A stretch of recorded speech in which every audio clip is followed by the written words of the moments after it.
పుస్తకం హస్తభూషణం అంటారు పెద్దలు. కానీ చిత్తూరు జిల్లా బంగారుపాలెం గురుకుల మాత్రం చదువుకునేటోళ్లకు చేతికి మట్టి గంపన నడుస్తుంది కథ. పిల్లలు పలకబలపం బట్టి చదువుకోవాల్సిన టైంలా ఆళ్లతో దర్జాగా ట్రాక్టర్లలో మట్టెత్తిచ్చే పనులు చేయిస్తుర్రట. గీ ముచ్చటడిగితే ప్రిన్సిపల్ సారేమో తలదిప్పి తప్పించుకుంటుండు.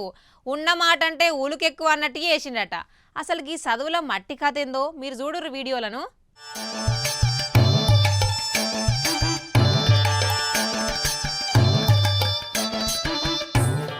అయ్యగారి చదువు భూమికి తలొంచినట్టు అనుకున్నారో ఏమో గాని బంగారుపాలెం మండల కేంద్రంలోన్న గురుకుల బల్లే పెద్ద దొరతనం నడుస్తుంది చూడుండ్రి. సోమవారం మధ్యాహ్నం 2 గంటల టైంలా క్లాసులో ఊసోవాల్సిన పిల్లగాన్లంతా హాస్టల్ ఆవరణలున్న మట్టిని గంపలతోని ఎత్తుకుంటా ట్రాక్టర్లలో నింపబట్టే. గిది చూసిన జనాలు, పిల్లల తల్లిదండ్రులు ఇదేం చదువయ్యా సామి అనుకుంటా లబోదిబోం అంటారు.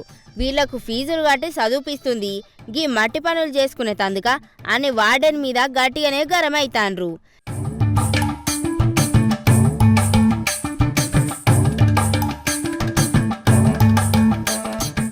ఇక అసలు ముచ్చటేందంటే ఆడున్నోళ్ళు గీ స్కూల్ ప్రిన్సిపల్ కాడికి పోయినరు.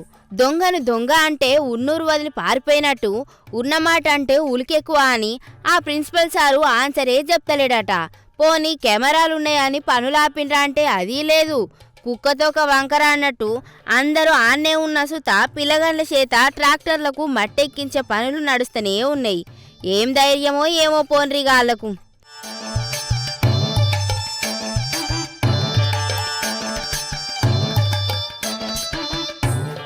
గీసొంటి పనులు గీ స్కూల్లో ఇదేం మొదటిసారి కాదంట. కుండబద్దలు కొట్టినట్టు చెప్పబట్టే ఆడున్నోళ్ళు. పోయిన తాపసుత పిల్లగాళ్ళతోని గిట్లనే పనులు చేయిస్తే జిల్లా విద్యాశాఖ అధికారులు పెద్ద పెద్ద సార్లు వచ్చే వరకు కథనంతా అడ్జస్ట్ చేసి పప్పు బెల్లాలు తినిపించిండ్రట. గందుకే ఇల్లుగాలిన గొడ్డు ఎక్కడికి పోయినా అరుస్తుందన్నట్టు ఈసారి మాత్రం ఊరుకునేది లేదని తల్లిదండ్రులు గట్టిగా నిలబడతారు.